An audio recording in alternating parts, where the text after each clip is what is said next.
What's up, everyone? My name is Josh, and this is Josh Unboxed, and welcome to another episode, a special one at that. And as you can see on the screen right in front of you, I did it.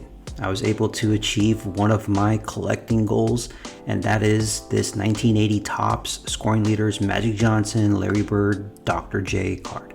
Now, this card is, famous for a number of reasons. One, it's Larry Bird and Magic Johnson's rookie card, and it has Julius Erving on it as well, another Hall of Famer. So 3 Hall of Famers on one card, something truly special. And as you can see here, I got a PSA 7. Now, if you've been following along with my channel, or if you've been subscribed or watched some of my older videos, you'll know that I made a video about my current collecting goal. And I think that was back on February 27th, where I talked about my current collecting goal, which was this card, and my plan as to how I was gonna fund the purchase of this card. And in that video, I showed 7 cards that I planned on selling. There were, 7 cards that I ended up buying back starting from October. I bought a couple of those cards in October, some in November, and some earlier this year. And I was able to sell those off to be able to help fund the purchase of this card. And what I wanted to do in this video is show you guys the Excel file that shows the 7 cards that I sold, the prices that I paid, the total amount that I sold it for, and as well as my total amount take home after fees and shipping. Kind of break it down for you guys so you guys can see how I went about the process of doing this. And in a sense, it's kind of a way to show you guys that, yeah, you can achieve certain goals if you stay focused on the process, on staying disciplined on the principles, and staying focused. You can work your way up the ladder, and it may take time, and that's the biggest thing, and it requires a lot of patience, but always staying focused on the goal at hand. So what I'm going to do is I'm going to go ahead and share the screen, and I'm going to show you guys everything that I did to get this card. All right, so here we go. This is the Excel file that I just posted up right now. This shows the 7 cards that I sold to be able to get that card, and the prices paid, price I sold it for, take home money, the total amount of take home money I was able to make, and then the total price I paid for the cards, total profit minus the total take home minus the purchase price, and that gives me my profit here. As you can see here, I purchased the card for $44,327.54. So if you break it down here, I got this 1993 SP Derek Jeter BGS 8.5. I paid $495 for it, ended up selling it for $1,203.49. That's the total buy it price plus shipping. And then after paying the shipping costs and the fees from eBay, this is how much I was able to come home with, $1,061.38. The Jerry Rice 8.5, paid $310.85. This is the price paid is everything after taxes and shipping if I bought it off eBay. The Jeter I bought from a card store from Erving Sports Cards, got it for $495 out the door. But this Jerry Rice paid $310.85, sold it for $1,203.50 with a net profit of $172.45 or $1,072.45. Bowman Chrome Mike Trout PSA 9, paid $591.29 for the card, ended up selling it for $1,178.50. Take home on that was $1,021.01. The seller or the purchaser here, the buyer, wanted me to insure it, which is why you see a much larger discrepancy here.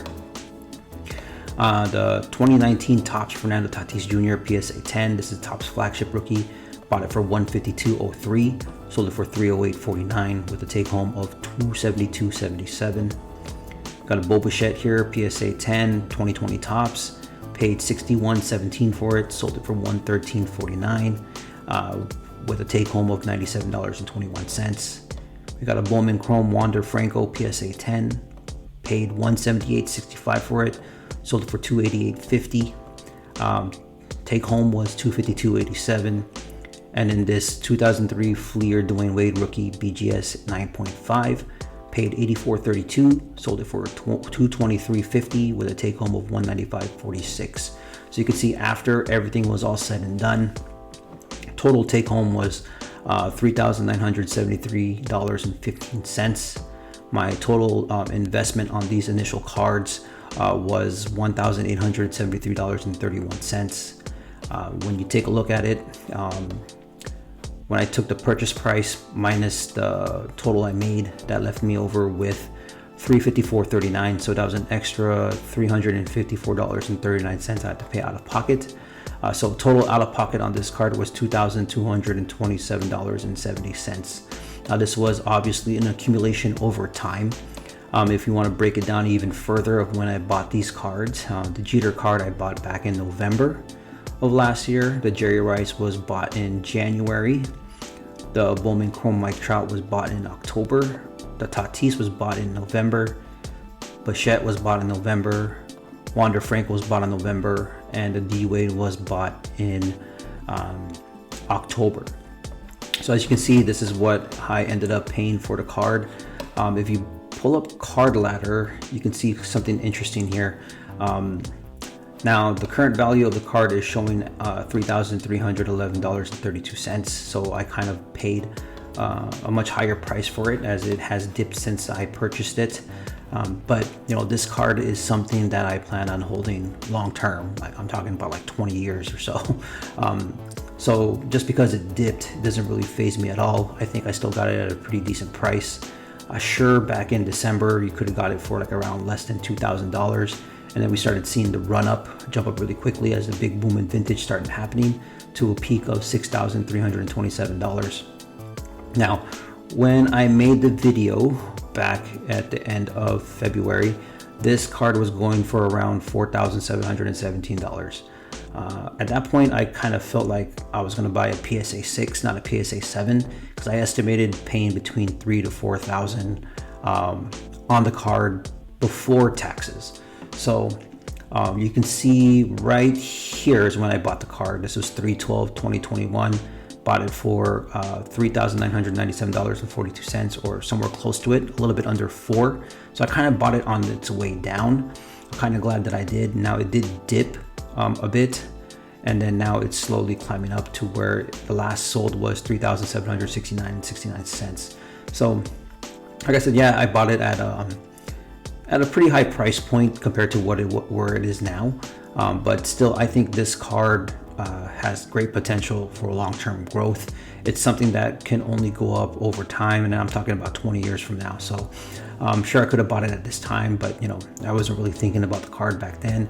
I was actually trying to establish a bankroll, or focusing on some other cards as well during the time.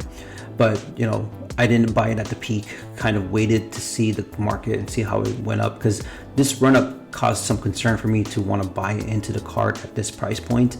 So, you know, being able to see that the card was starting to come down a little bit, I thought it was a good time to go ahead and make the plan and start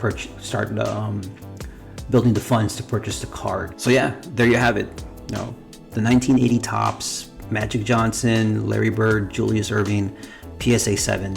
You know, I never thought that I'd be able to own this card from when I jumped back into the hobby. It's a card that, you know, I really wanted, and sure, I could have bought it way back then when the prices was still low. But you know, coming into the hobby and getting jaded by all the quick flips, you know, buying into the speculative market, I made mistakes by jumping too much into the speculative market and not really allocating resources towards the established market. You know, if you're interested in something like that, you know, I did make a video talking about the established market versus the speculative market. Everything that I've done to acquire this card actually is a culmination of all the things that I talk about. As you saw on the Excel file, and as I explained, some of these cards I bought during the off season. A lot of those baseball cards I bought during the off season. It kind of helped that there was a big boom in vintage, which allowed me to sell the Jerry Rice card as well as the Derek Jeter card. And you know, it being before baseball, right, selling right into the hype of Wander Franco, Tatis, and Mike Trout and Bo Bichette. Yeah, I could have probably sold the Wander Franco for a little more, but you know, at the time I felt it was a good time to sell it. And the D-Wade, you know, kind of helped that, like with the boom in vintage and then established stars. You know, D-Wade saw a run up on his card as well, so I was able to sell it for a healthy profit. But yeah, just wanted to show you guys the culmination of everything that I've been working on for the past couple of weeks. You know, you see it right here, the 1980 Topps Magic Johnson, Larry Bird, Julius Erving card. Now the question becomes, what's next? So I haven't decided as to which card I'm gonna target next. I had a few cards floating in my mind. You know, the 1955 Sandy Koufax rookie is one that really appeals to me. Probably going to look at either a PSA 6 or PSA 7 on that card. I have no idea yet on where I want to go, but lately I've been building cards to be able to fund the next big purchase. So all the cards that you see on my current pickups videos, on my weekly pickups videos, a lot of those cards are going to be put towards the next big purchase, like those Kyler Murrays, the Lamar Jacksons. I still have another Bo Bichette, so I have a couple of Tatis cards that I can kind of sell. So it's all to help serve the purpose of the next goal, and then we start all over again. It is a grind, and you know, as long as I'm able to stay focused, I should be able to achieve those goals of getting those cards. So I really hope you guys found some value in this. If you guys did, go ahead and hit the thumbs up button. If you haven't yet, please consider subscribing. I like doing videos on a daily basis, whether we're talking about particular cards that I'm looking at, certain strategies that I'm trying to employ to help achieve my collecting goals. So thank you guys for watching. I really do appreciate it. And with that being said, my name is Josh, and I'll see you guys in the next video later.